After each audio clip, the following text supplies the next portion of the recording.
kichwa wakati umetoa nyama. Unaona? Kuna kitu ndani yake. Sasa daktari akashini mwanzo atafanya nini? Wala atende nini? Jamaa kuna kitu kwa kichwa.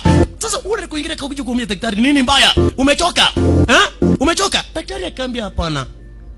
Mimi niko sawa.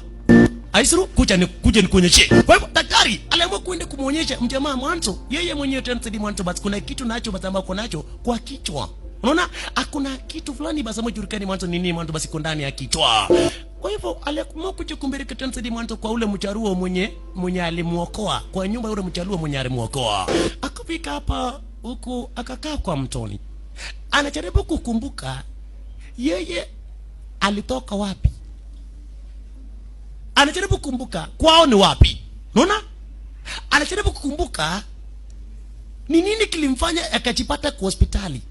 Hiyo ndio kitu mwanzo anajaribu mwanzo kukumbuka. Kwa hivyo alikuja pamoja na Teddy mwanzo amekumbuka chote, akadai hapana. Akaambia okay.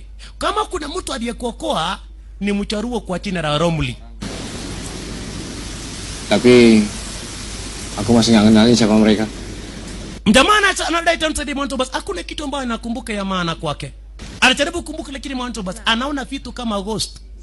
Akaambia wewe ulipatikana huko. Unaona? Igira ni taba nyuna. Pale ndio ulipatikana.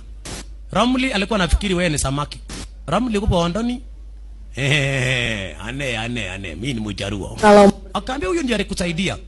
Inastahili mwanzo basi kumshukuru, kumueleza tena mwanzo basi asante.